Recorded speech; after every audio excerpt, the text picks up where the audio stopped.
यसमा प्रचण्डको हात कति थियो? आन्दोलनका केही लक्ष्यहरू नेपालमा हासिल भएको छ। हामी जनवादी शिक्षा भन्छौँ, तर देवेन्द्र पौडेलको छोरीले त यहाँ पढ्दिनन् नि। हामीले अब अर्थतन्त्रको पुराना कुरा गरेर मात्र पुग्दैन। कहीँ यो भित्र बेइमानी त छैन। झुर भनेको के हो, झुरेस्ट भनेको के हो? बडा जटिल छ नि। आफै अङ्ग्रेजी बुझिँदैन, जसरी एमसीको अङ्ग्रेजी कोही पनि बुझ्दैन। मुलुक कसरी सञ्चालन गर्ने हो? इतिहास आफै गन्दा हुन्छ। हरिले भनेको झुरेस्ट भनेको मेरो विचारमा त्यही नै होला। राजनीतिको उद्देश्य के हो? बाफ्रे, यही राम्रो हो। हाम्रो कम्युनिटीले जे गर्नुभयो त्यही नै ठिक हो। तपाईँहरूको आफ्ना संस्मरणहरू के छन्? जब म अक्करमा पुगेँ, फर्केर हेर्दाखेरि मलाई उकास्ने मध्ये त्यहाँ कोही पनि थिएन। निरङ्कुशता हाबी हुन खोज्यो। वास्तवमा इतिहासको मर्ममै प्रहार गर्नुपर्ने त्यो क्षणमा हामीहरू छौँ। मेरो खोजी चाहिँ के हो भने यो कम्युनिजम हो कि होइन?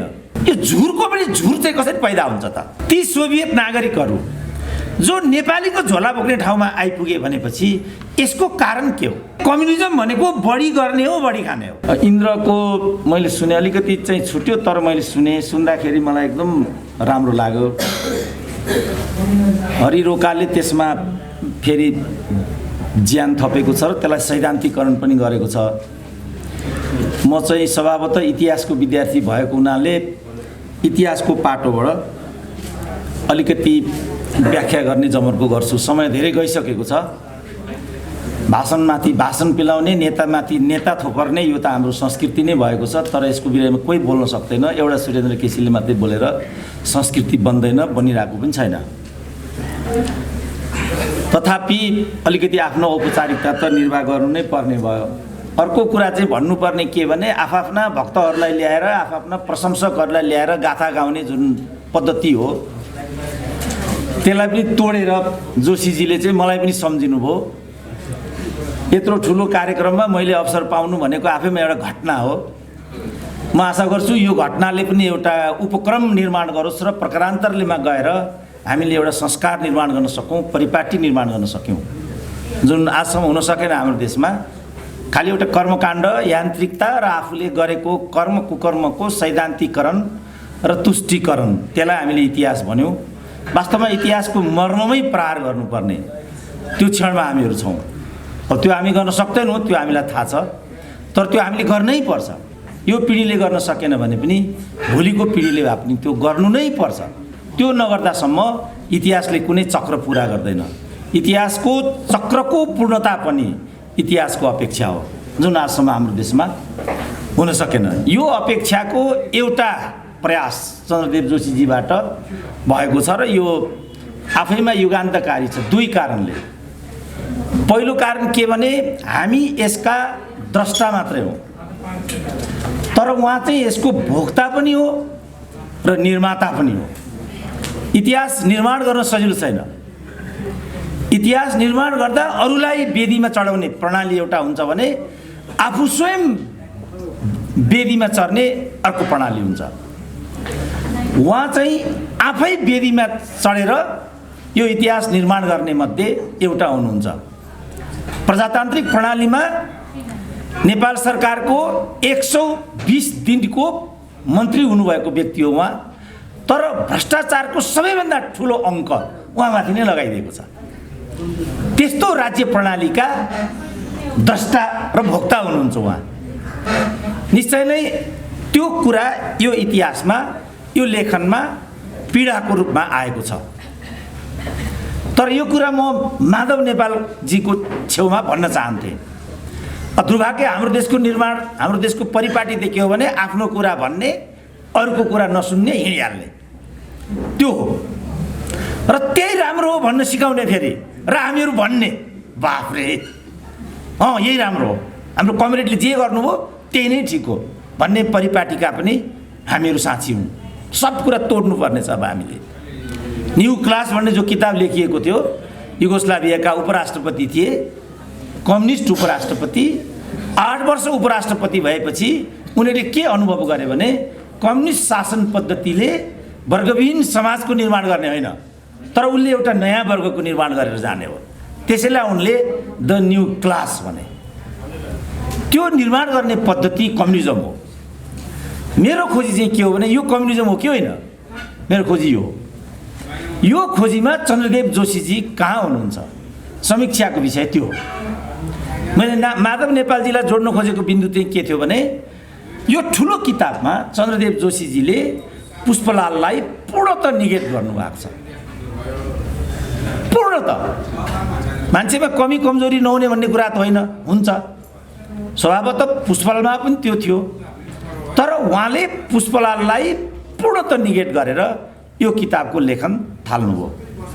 आज ठ्याक्कै पुष्पलालको नियति जे हो माधव कुमार नेपालको नियति त्यही छ। किनभने माधव नेपालले जेको लागि अहिले लड्दै हुनुहुन्छ पुष्पलालले त्यहीको लागि हिजो लडेको भन्ने कुरालाई चन्द्रदेव जोशीजीले यहाँ इङ्कित गर्नुभएको छ। पुष्पलालले के को लागि लड्नुभयो, उहाँले के को लागि कम्युनिस्ट पार्टीको निर्माण गर्नुभयो र किन उहाँले त्यो नियति बिहोर्नुभयो, त्यसको विहङ्गम विवेचना यो किताबमा आउँछ। ठ्याक्कै त्यसको लागि माधव कुमार नेपाल आज लड्दै हुनुहुन्छ, जुन लडाइँ पुष्पलालले लडिसक्नु भएको छ। अब केशरजंग रायमाझीको कुरा, केशरजंग रायमाझीको बारेमा अघि पनि आयो। केशरजंग रायमाझी प्रति पुष्पलालको तुलनामा 50% न्याय गर्न खोज्नुभयो चन्द्रदेव जोशीजीले यो किताबमा। किन गाली गरियो केशरजंग रायमाझीलाई? केशरजंग रायमाझी को हुनुहुन्थ्यो? उहाँको वर्गस्रोत के थियो? उहाँ किन त्यस्तो भएर निस्किनु भयो? वास्तवमा कति कुरा मलाई पनि नयाँ भयो। उहाँले बाल्यकालमै अभिभावक गुमाउनु भएको थियो, मावलीमा हुर्केर उहाँले पढ्नु भएको थियो, त्यो आफै एउटा सम्भ्रान्त परिवार थियो। त्यसपछि उहाँ कलकत्तामा मेडिकल कलेजको लागि जानुभयो। कलकत्तामा मेडिकल कलेजको लागि गइसकेपछिको प्रकरण चाहिँ मलाई पनि थाहा थियो, तर यो अघिल्लो प्रकरण मलाई थाहा थिएन। लेखनको क्रममा बहुत कम नेपाली नेताहरूले लेखन गर्नुभएको छ, दस्तावेज उहाँहरूले लेख्नु भएको छ। बल गरिकन म सही थिएँ, अरू गलत थिए भन्ने उहाँहरूको दस्तावेजको लेखकीय हुन्छ। तर पुष्पलाल मात्रै यस्तो हो जसले लेखनको प्रक्रियालाई समाज विकाससँग जोडेर लेख्ने प्रयास गर्नुभयो, र पुष्पलाल मात्रै यस्तो हो जसले लेखेको लेखकीय बुझ्नको लागि म जस्ता विद्यावारिधि गरेका 3 जना चाहिन्छ। त्यसमा त्यस्तो जटिल लेखकीय उहाँको थियो, तर उहाँ आफैले एसएलसी मात्रै गर्नुभएको थियो। राम्रो लेख्नको लागि ठुलो डिग्री चाहिन्छ भन्ने कुरा पुष्पलालले अस्वीकार गर्नुभएको छ। तर पुष्पलाल भनेका गद्दार थिए भन्नमा नै हाम्रो समग्र कम्युनिस्ट आन्दोलन समर्पित छ। पुष्पलाल आफै कस्ता गद्दार थिए? मोहन विक्रमले त गद्दार पुष्पलाल भन्ने किताबै लेख्नुभयो। त्यसको औचित्य के हो? जसको भूमिका नै यो किताबमा परेको छ। यसको तादात्म्यता के छ? बडा जटिल विषयवस्तु यहाँ उपस्थित हुन्छ। तर सबै कुराहरूलाई पर्गेलेर हामीले अगाडि जानुपर्ने छ। त्यसो भएको हुनाले मैले माधव कुमार नेपालको नाम चाहिँ यसमा किन जोडेको भने पुष्पलाललाई जसरी उकासै गए, तर जब पुष्पलाललाई स्थापित गर्नुपर्ने भयो त्यो बेला सबै साथीहरू पछाडि हटे। यही कुरा माधव कुमार नेपालले अहिले भन्ने गर्नुभएको छ। मलाई साथीहरूले उकासे गरे, जब म अक्करमा पुगेँ फर्केर हेर्दाखेरि मलाई उकास्ने मध्ये त्यहाँ कोही पनि थिएन। अब यी 10 जना अहिले जिउँदैछन् नि, यी 10 जना को थिए? यी 10 जनाले माधव कुमार नेपाललाई किन उकासे? जसले गर्दा माधव कुमार नेपाल छनाछँदैको पार्टी विभाजन गर्न विवश हुनुभयो। यो केपी ओलीको कारणले मात्रै भएको कुरा थियो? यसमा प्रचण्डको हात कति थियो त्यो हामी भन्न सक्छौँ? मलाई लाग्छ हामी त्यो कोही पनि भन्न सक्दैनौँ, किनभने भनाइमा कसैलाई पनि फाइदा छैन। सबै मान्छे हरिरोका हुन सक्दैनन् जसले यो सबै कुरालाई झुरेस्ट भनेर जानुभयो। झुर भनेको के हो, झुरेस्ट भनेको के हो? बडा जटिल छ नि। आफै अङ्ग्रेजी बुझिँदैन, जसरी एमसीको अङ्ग्रेजी कोही पनि बुझ्दैन, त्यसरी यो झुरको झुरेस्ट पनि कोही बुझ्दैन। तर उहाँ भनेर जानुभयो। यो झुरेस्ट परिघटना नेपालको कम्युनिस्ट आन्दोलनमा किन उत्पन्न भएको छ, यसको उत्तर पनि यो किताबले थोरै दिन खोज्छ। तर मैले सुनेको थिएँ चन्द्रदेव जोशी चाहिँ कम्युनिस्ट आन्दोलनभित्रको सबैभन्दा राम्रो दर्शनको व्याख्याता र दर्शन जान्ने नेता हो। तर दुर्भाग्य उहाँको त्यस्तो बढी सामग्री मैले पढ्न पाएको थिइनँ। जुन यो सामग्रीको रूपमा 1 महिना अगाडि मलाई एउटा किताब आइपुग्यो, यो किताब मेरो लागि भारी भयो। किनभने दर्शन बुझ्नुपर्ने, इतिहासको अर्कै पाटो र कोणलाई उहाँले उठाइदिनु भयो, त्यसलाई फेरि बुझ्नुपर्ने, आफूले आजसम्म बुझेको कुरालाई जोड्नुपर्ने, त्यसपछि एउटा संश्लेषण निकाल्नुपर्ने, त्यो चुनौती फेरि आफैमा सजिलो पनि थिएन। तर त्यो काम गर्नुपर्ने थियो। गर्ने क्रममा यसको जुन किसिमको रायमाझीलाई नै तुलना गर्दाखेरि पनि जोसँग बढीभन्दा बढी उहाँले काम गर्नुभयो, सुरुमा रायमाझीलाई बचाउ गर्नमा उहाँले ठुलो समय खर्च गर्नुभयो, पछिबाट उहाँले रायमाझीलाई सबैभन्दा बढी कटाक्ष गर्नुभयो। र के भन्नुभयो भने रायमाझी अत्यन्तै कुटिल व्यक्ति थिए र मानिसलाई खेलाउन धेरै नै बाटा थिए। उनी आफ्नो निर्णयलाई उनी जहिले पनि माथि पार्थे। यस्तो व्यक्तिको विरुद्धमा लड्नको लागि सजिलो थिएन र त्यो काम मैले नै गर्नु पर्यो, उहाँले यो भन्नुभएको छ। त्यसैकारण मैले के भनेको भने हामी चाहिँ यो इतिहासका द्रष्टा मात्रै हौँ, उहाँ चाहिँ यो इतिहासका भोक्ता र कर्ता दुवै हो। उहाँले भोग्नु पनि भएको छ र निर्माण पनि गर्नुभएको छ। विष्णुबहादुर मानन्दरको कुरा छ, अरू नेताहरू पनि त्यहाँभित्र छन्। सबै नेताहरूको चरित्र चित्रण गर्ने कुरा त्यो आफैमा फेरि जटिल पनि छ। किन जटिल छ भने हाम्रो इतिहास लेखनको जुन पद्धति छ त्यो चाहिँ दुईटा अतिबाट चाहिँ गाँजिएको छ। एउटा अति भनेको सकारात्मक गुण परम्परालाई मात्रै अगाडि बढाउने, अर्को भनेको नकारात्मक दोष परम्परालाई मात्रै अगाडि बढाउने, द्वन्द्ववादको व्याख्या गर्ने, तर इतिहासको यो एउटा कोण र प्रतिकोणलाई मात्रै लिएर अगाडि जाने। फलस्वरूप इतिहास आफै गन्दा हुन्छ। हरिले भनेको झुरेस्ट भनेको मेरो विचारमा त्यही नै होला। झुरेस्ट भनेको त झुरभन्दा पनि झुर हो नि। यो झुरको पनि झुर चाहिँ कसरी पैदा हुन्छ त? त्यसलाई नबुझ्दासम्म इतिहास कहिले पनि बुझिँदैन।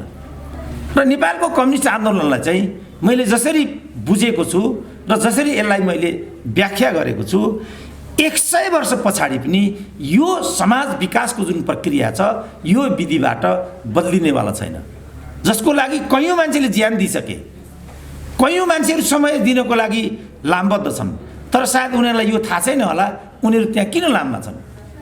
कसै न कसैले विद्रोह गर्नुपर्ने भएको छ, पक्का गर्नुपर्ने छ। ढिलो होला, चाँडो होला, तर गर्नै पर्ने भएको छ। अब चन्द्रदेव जोशीजीले चाहिँ यो गरेर के गर्नुभएको त? जस्तो म आफूलाई प्रयुक्त गरेर त्यसलाई एउटा कुरा भन्छु, धेरै कसैको यसमा उद्धरण छ भने त्यो सुरेन्द्र केसी नै हो। यस्तो हुनु स्वाभाविकै पनि थियो, किनभने मैले यसमा 7 वटा किताब लेखेको छु, यसमा मैले PhD पनि गरेको छु। उहाँ मात्रै हो जसले मेरा ती 7 वटा सामग्रीहरूलाई यसमा प्रयोग गरिदिनु भयो र केही कुरा भनिदिनु भयो। 7 वटा किताबहरूको परिशीलन र प्रयोग त्यो आफैमा चुनौती थियो। तर उहाँले त्यो भनिरहँदाखेरि अलिकति फेरि मैमाथि पनि अन्याय थोपर्दिनु भयो। त्यो अन्याय के? जस्तो मैले कम्युनिस्ट आन्दोलनको खण्ड 1, 2, 3 गरेर लेखिसकेको छु, चौथो चाहिँ लेखिराखेको छु। अर्को वर्ष त्यो चौथो पनि प्रकाशित हुन्छ। त्यसमा एउटा खण्डमा चाहिँ एकीकृत कम्युनिस्ट आन्दोलनको इतिहास मात्रै परेको छ, 19 सालसम्मको मात्रै। दोस्रो तेस्रोमा अरू खण्डहरू परेका छन् र दोस्रो खण्डमा चाहिँ उहाँहरूको इतिहास परेको छ। अब उहाँले मलाई कहाँ ठोकिदिनु हो? हाम्रो समूहको इतिहास चाहिँ किन लेखिदिनुहोस् भन्नेमा ठोकिदिनु हो, जुन चाहिँ अर्को भागमा परेको छ। लेखिएको छ तर अर्को भागमा परेको छ। उहाँले सन्दर्भमा लिनुभयो पहिलो भाग जहाँ यो लेखिएकै थिएन। अब यस्ता कुराहरू त पर्दा रहेछन्। अब हामीले पनि लेख्दाखेरि कतिपय कुराहरू यसरी पार्यौँ होला, उहाँहरूले पनि लेख्दाखेरि बुझ्दाखेरि कतिपय कुराहरू त्यसमा पार्न बाध्य हुनुभयो। अब त्यसमा केले काम गर्यो? यो किताब मैले पढ्दाखेरि मलाई एक खालको आश्चर्यबोध पनि भयो, किनभने यसमा सबै कुराको संयोजन छ। सोभियत सङ्घको कुरा गर्दा 2 वर्ष अगाडि म आफै पनि रसामा पुगेको थिएँ। मैले डाक्टर प्रकाश राज रेग्मीको किताब सोभियत सङ्घको सम्झना भन्ने त्यो किताब पढेको थिएँ मैले त्योभन्दा अगाडि नै। त्यो किताब पढ्दाखेरि सोभियत सङ्घको गाथा उहाँले त्यसमा गाउनु भएको थियो र के भन्नुभएको थियो भनेदेखि त्यो सोभियत सङ्घ जहाँका जनताहरू आफ्नो सोभियत सङ्घको नाम लिनमा साह्रै ठुलो गौरव गर्थे। सोभियत सङ्घको कम्युनिस्ट पद्धतिको अवसान पछाडि जब म फेरि नयाँ रस्सामा पुग्दाखेरि जुन होटलमा म जानु पर्थ्यो त्यो होटलमा प्रवेश गर्दाखेरि मेरो ब्याग बोक्ने जुन रुसी नागरिक मेरो अगाडि आएको देखेँ। सोभियत जनतालाई त्यस रूपमा हामीले कहिले पनि कल्पना गरेका थिएनौँ। त्यो उहाँले त्यसमा लेख्नुभएको पढ्दा म छक्क परेँ। ती सोभियत नागरिकहरू जो नेपालीको झोला बोक्ने ठाउँमा आइपुगे भनेपछि यसको कारण के हो? त्यो सोभियत जसले ती सोभियत नागरिकलाई त्यो गरिमा दिएको थियो, यी रुसी नागरिक जो अब नेपालीहरूको पनि झोला बोक्ने ठाउँमा आइपुगे भने त्यो समाज व्यवस्थाले केही कुरा दियो कि यो समाज व्यवस्थाले केही कुरा हासिल गर्दैछ? जब म रसामा पुगेको थिएँ त्यो बेलासम्ममा रसाले आफ्नो एउटा लय पक्रिसकेको थियो। नयाँ रस्सा मैले देखेको थिएँ। चाइना जा भन्दैनन् कसैलाई, न भियतनाम जा भन्छन्, अमेरिका जा भन्छन्। किनभने कम्युनिजम भनेको बढी गर्ने हो, बढी खाने हो। कम्युनिजमको अर्थ त्यति नै हो। बढी काम गर्नेले बढी खाने हो, बढी काम गर्नेले कम्ती खाने हो। यो व्यवस्था रसियामा छ कि चाइनामा छ कि अमेरिकामा छ भन्ने कुरा हो। यहाँ ठुल्ठुला जो कम्युनिस्ट क्रान्ति र कम्युनिस्टको कुरा गर्छन्, कम्युनिस्ट पनि हुँ भन्छन्, तिनीहरूको लक्ष्य पनि अमेरिका नै हुने कारण यही हो। किन उनीहरू नर्थ कोरिया भन्दैनन् त? किन उनीहरू चाइना भन्दैनन्? किन उनीहरू अमेरिकै भन्छन् त? फेरि त्यसपछि उनीहरू युके भन्छन्, त्यसपछि मात्रै उनीहरू स्क्यान्डिनेभियन कन्ट्री भन्छन्। यसपछि मलाई के लाग्यो भनेदेखि कम्युनिजम भन्ने जुन राजनीतिक व्यवस्था छ यसले मानवको जुन भावना हो त्यो भावनालाई काहीँ न काहीँ मिस गरेको छ। मान्छेको जो केमिस्ट्री हो त्यो केमिस्ट्रीलाई यसले ग्र्याब गर्दैन। अहिलेको चुनौती भनेको मैले बुझेको 21औं शताब्दीको कम्युनिजमको चुनौती भनेको मान्छेको त्यो केमिस्ट्रीलाई ग्र्याब्स गर्न सकिन्छ कि सकिँदैन भन्ने हो। ग्र्याब्स गरेर के चाहन्छ त मान्छे? अहिलेको मान्छे, प्रत्येक मान्छे के चाहन्छ? हामी जनवादी शिक्षा भन्छौँ, तर देवेन्द्र पौडेलको छोरीले त यहाँ पढ्दिनन् नि। हामी पुँजीवादीको जुन ब्युटी कन्टेस्ट छ त्यसलाई दुत्कार्छौँ, तर हाम्रा नेताका छोरीहरू पनि ब्युटी कन्टेस्टमै सहभागी हुन्छन्। हामीहरू क्रान्तिकारी कुरा गर्छौँ, त्यसपछि पढ्नको लागि त अमेरिकै जान्छौँ। यो मान्छेको केमिस्ट्रीभित्र भएको समस्या हो। जबसम्म यो केमिस्ट्रीलाई सम्बोधन गरिँदैन तबसम्म कुनै किताबले केही गर्दैन, कुनै परिवर्तनले पनि केही गर्दैन। त्यही कारण हाम्रो परिवर्तनले केही गर्न सकेन, समाजको लागि एकदमै केही गर्न सकेन। यसलाई कसरी सम्बोधन गर्ने, यो नै 21औं शताब्दीको चुनौती हो। कम्युनिजमले एउटा नयाँ कुरा अपेक्षा गरिराखेको छ। त्यो नयाँ कुरा भनेको यसलाई कसरी मानवोचित बनाउने र यो केमिस्ट्रीले छोडिराखेको जुन ग्याप हो त्यसलाई कसरी सम्बोधन गर्ने, यो हो। त्यो गर्न सक्ने गरी हामीले कुनै लेखन गऱ्यौँ, कुनै चिन्तन गऱ्यौँ, कुनै कार्यक्रम गऱ्यौँ, कुनै क्रान्ति गऱ्यौँ भने बल्ल त्यसले कुनै परिणाम ल्याउने हो। त्यो नगर्यो भने त्यो कोरा कुरा हुने हो, त्यो ठगी हुने हो र त्यो ढाँट कुरा हुने हो। त्यसकारण मैले चाहिँ जो कम्युनिस्ट आन्दोलनमा स्टडी गरेँ त्यसपछि मैले कस्तो इम्प्रेसन बनाएँ भने कहीँ यो भित्र बेइमानी त छैन, कहीँ यो भित्र कुनै यस खालका मानिसहरूको, जस्तो डाक्टर रायमाझीको बारेमा उहाँले नै भन्नुभयो। डाक्टर रायमाझीलाई उहाँले एउटा इन्ट्रेस्टिङ कुरा के लिएर आउनुभयो भने तपाईँहरूमध्ये कतिलाई त्यो सूचना पनि छ, कतिलाई पनि छैन होला, व्यवस्थापूर्वक उहाँलाई पार्टीको महासचिव बनाइएको थियो। उहाँ पोलिट ब्युरोमा नि हुनुहुन्न थियो जुन बेलामा पार्टीको कार्यवाहक महासचिव हुनुभयो। उहाँ त सिम्पल केन्द्रीय कमिटीमा हुनुहुन्थ्यो। कम्युनिस्ट पार्टीभित्र केन्द्रीय कमिटीमा भएको व्यक्ति युजुअली महासचिव हुँदैन। हुन त झलनाथ पनि हुनुभएको थियो केन्द्रीय कमिटीबाट नै, उहाँ पनि महासचिव हुनुहुन्न, पोलिट ब्युरोमा हुनुहुन्न थियो। हुनुभयो पछि महासचिव, यस्तो त त्यहाँभित्र भएको त देखिन्छ। तर उहाँले चाहिँ भन्नुभएको तर्क के थियो भने उहाँ महासचिव हुनको लागि उद्धत पनि हुनुहुन्न थियो। उहाँलाई जबरजस्ती कार्यवाहक महासचिव बनाइयो, त्यसपछि प्रतिनिधिहरू निर्वाचित गरेर उहाँलाई महासचिव बनाइयो। त्यसपछि उहाँले दरबारको बाटो लिनुभयो भने किन उहाँलाई चाहिँ दरबारियाको पगडी लगाउने त्रुटि बारम्बार भयो र यसको अगुवाई पुष्पलालले गर्नुभएको थियो। यो गल्ती पुष्पलालबाट भएको हुनाले नै जीवनभर उहाँले यस बापत दण्डित हुनु पर्यो। यस कुरालाई यो किताबको मुख्य सार बनाइएको छ र न्याय कहाँ गरिएको छ भने अन्त्यमा गएर उहाँले त्यही रायमाझीमाथि झम्टिन पुग्नु भएको छ। जस्तो आलोचना पुष्पलालको विरुद्धमा भएको छ त्यस्तै आलोचना केशरजंग रायमाझीमाथि हुन पुगेको छ। यो हिसाबले मलाई के लाग्यो भने यो किताबले सामाजिक न्याय गर्न सकेको छ। निरपेक्ष पुष्पलाल विरुद्धलाई निरपेक्ष केशरजंग रायमाझी समर्थनमा नभइकन गुण र दोषको आधारमा चिजलाई प्रस्तुत गर्नुपर्छ भन्ने स्पिरिटलाई उहाँले यसमा समात्नु भएको देखिन्छ। त्यसकारण यति राम्रो एउटा सामग्री हाम्रो लागि छोड्नु भएकोमा, यत्रो एउटा प्रयास गर्न सफल हुनुभएकोमा र यति सुन्दर सामग्री हामीलाई दिनुभएकोमा उहाँलाई म बधाई पनि दिन्छु। यसको सफलताको लागि शुभकामना पनि व्यक्त गर्न चाहन्छु। तर यो किताब जति सुन्दर छ, यसको पेपर जति उत्कृष्ट यसमा छ र यसको डिजाइनिङ जति राम्रो छ, एउटा कुरा चाहिँ यसको त्रुटिको रूपमा मैले पाएँ छ्यास्यास्ती त्यो के भने यसमा अत्यधिक प्रुफ मिस्टेक छ। यति राम्रो किताबमा यति प्रुफ मिस्टेक चाहिँ त्यो स्वीकार्य हुँदैन। अब यस्तो कसरी हुन सक्यो? इज्जत फाल्लासै भन्नुभएको छ हाम्रो खेको दाइले यहाँ। अब नेपालीको त उहाँ नै हो, उहाँले नै इज्जत फालेर यस्तो भएको हो कि शङ्का लाग्यो क्या मलाई। यदि त्यस्तो हो भने दाइप्रति मेरो ठुलो आलोचना छ। अर्को संस्करणमा चाहिँ त्यो प्रुफलाई सुधारिएको खण्डमा यो धेरै राम्रो एउटा सामग्री हामीले पाएका छौँ। मलाई धेरै गौरव भयो। एउटा नेताले यो काम गर्नुभयो। युजुअली नेताले त यो गर्ने होइन नि। नेताले त खालि भन्ने हो, भाषण गर्ने हो, भइहाल्ने, यही हो नेताले गर्ने। उहाँले चाहिँ कुछ गरेर पनि हामीलाई पथ प्रदर्शन गर्नुभएको छ। फेरि एकपल्ट बधाई दिन्छु। पट्यार लाग्दो समयको अतिरिक्त यहाँहरूले पनि मेरो सुन्ने जुन धैर्यता गर्नुभएको छ त्यसको लागि पनि आभार व्यक्त गर्न चाहन्छु र विश्राम लिन्छु। नमस्ते।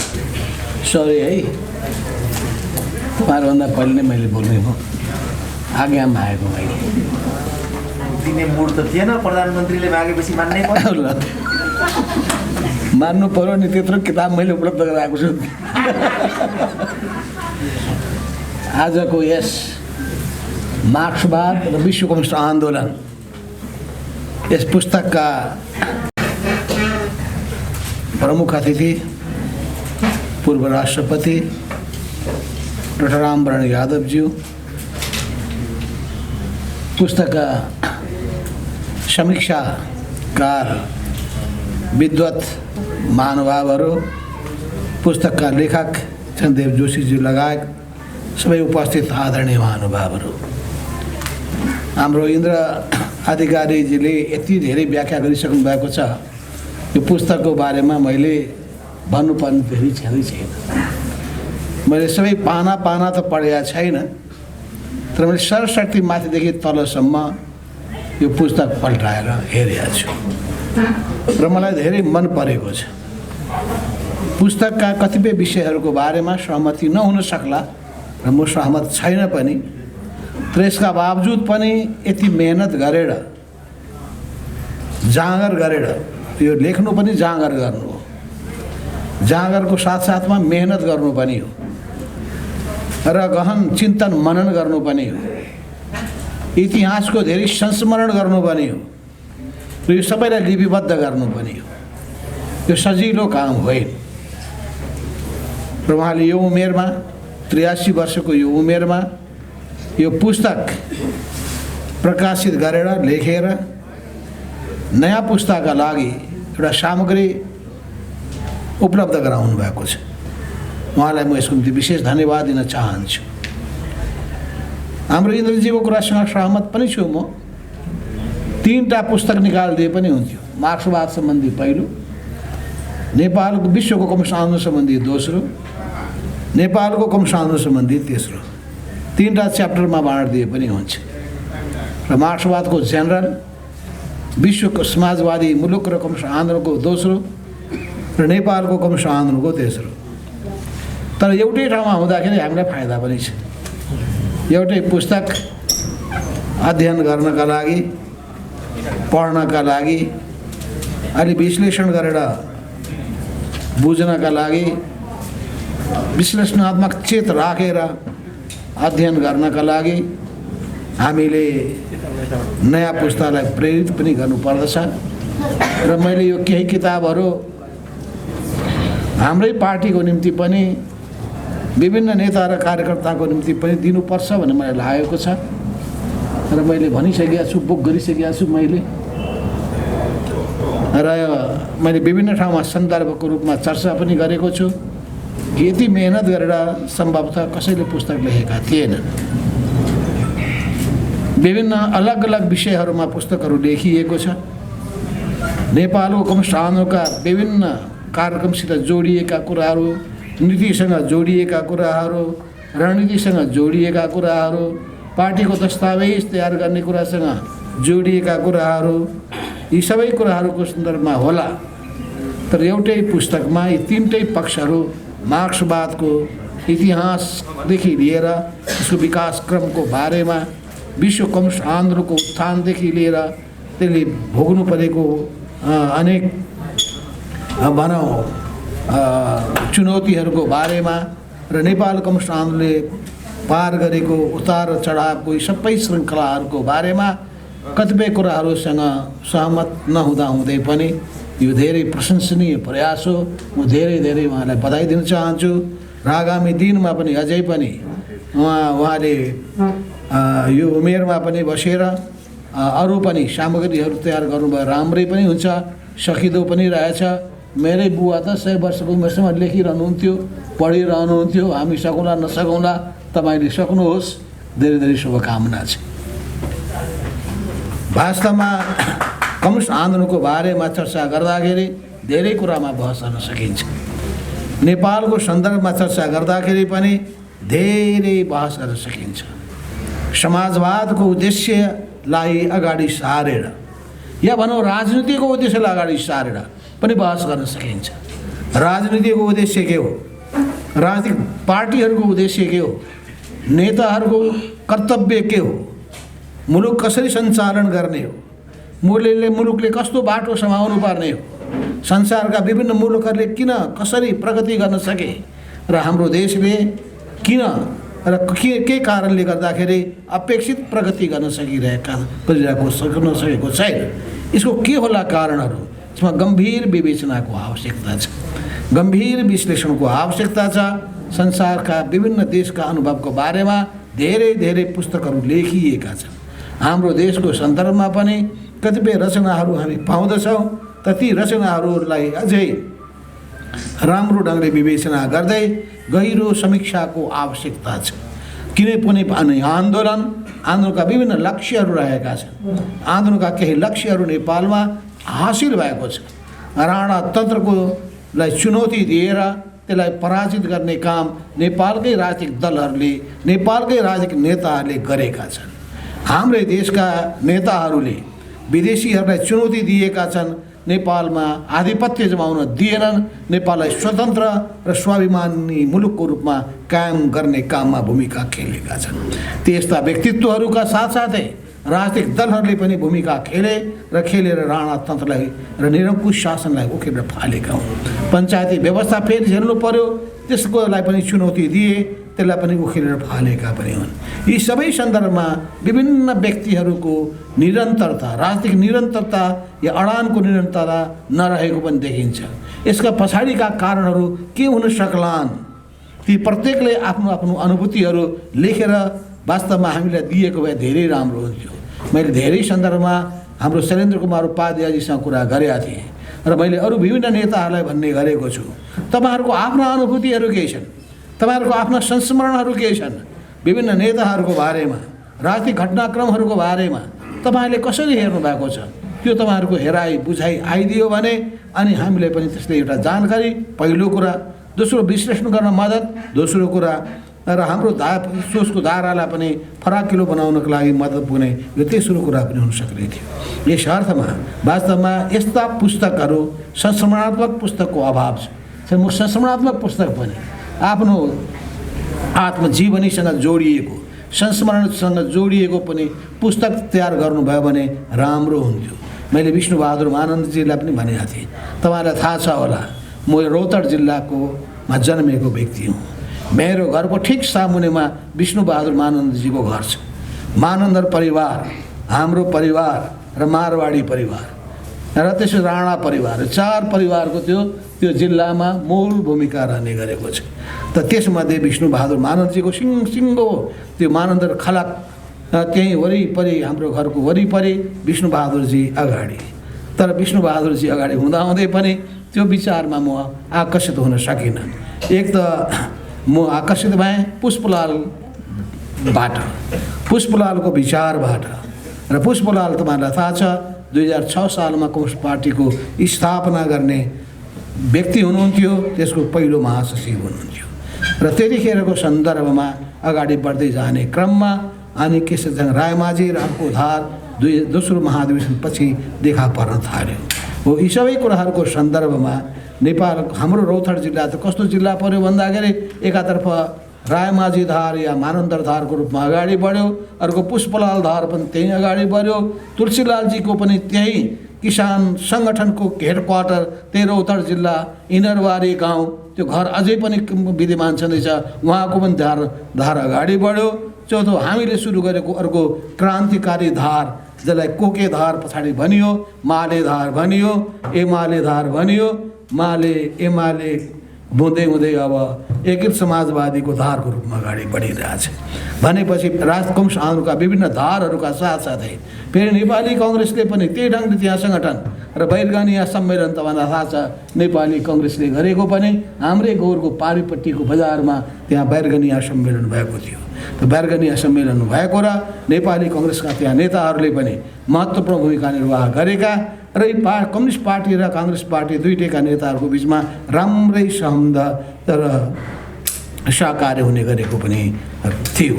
अब वास्तवमा कम्युनिस्ट आन्दोलनको र नेपालको राजनीतिको विवेचना गर्दाखेरि पुष्पलालले सही कुरा सुरुदेखि भन्नुभएको थियो कि नेपालमा यदि काङ्ग्रेस र कम्युनिस्ट दुईवटा महत्त्वपूर्ण शक्तिहरू वामपन्थी शक्ति र लोकतान्त्रिक शक्तिहरू मिलेनन् भने यिनीहरू सफल हुन सक्दैनन्।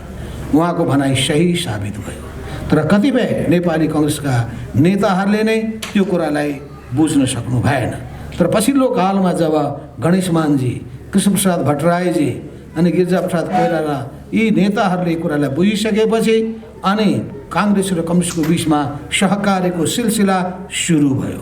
सहकार्यको सिलसिला सुरु भइसकेपछि एकदम छोटो समयमा हामीले पञ्चायती व्यवस्थालाई ढाल्यौँ र त्यसपछि बहुदलीय व्यवस्थाको स्थापना गऱ्यौँ र बहुदलीय व्यवस्थालाई अघि बढाउँदै लिएर जाने क्रममा प्रतिस्पर्धाको राजनीतिमा भाग लिँदै जाने क्रममा स्थिति कहाँ पुग्यो भन्दाखेरि पछिल्लो राजामा महत्त्वाकांक्षा पलाएर गइसकेपछि सत्ता आफ्नो हातमा लिने र त्यसपछि बहुदलीय व्यवस्थाका मर्ममाथि नै आघात गरेर अर्को सत्ता निरङ्कुश सत्ता हावी हुन खोज्यो र त्यसलाई पनि पराजित गर्नका लागि फेरि यो दुईटा शक्तिले मूलतः यो दुईटा शक्ति एकताबद्ध हुनु पर्यो।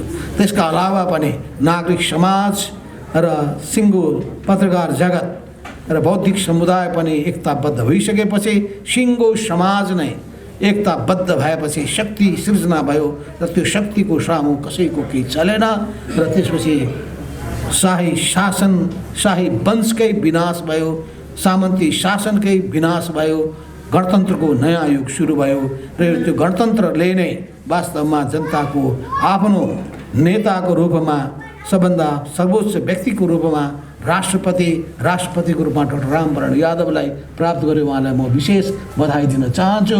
उहाँको भूमिकाको उच्च मूल्याङ्कन पनि गर्न चाहन्छु। जनताको छोरोले पनि यो मुलुकको राष्ट्रपति हुन सक्दछ भने उदाहरण हामीले प्रस्तुत गऱ्यौँ र त्यो प्रस्तुत गर्ने पहिलो व्यक्तिको रूपमा डाक्टर रामवरण यादव हाम्रो सामुमा उपस्थित हुनुभयो। यस क्रममा यी सबै हेर्दाखेरि हामीले नसक्ने कुरा होइन, सक्छौँ।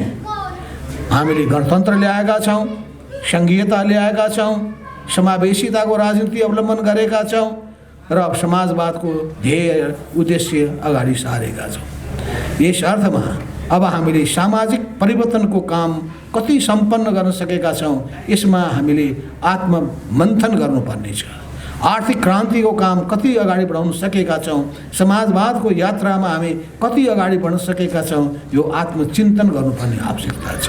हामीले सांस्कृतिक परिवर्तनको काम कति गर्न सकेका छौँ, सांस्कृतिक रूपान्तरणको हामीले सोच कति राखेका छौँ यो पनि हामीले आत्मसमीक्षा गर्नुपर्ने भएको छ।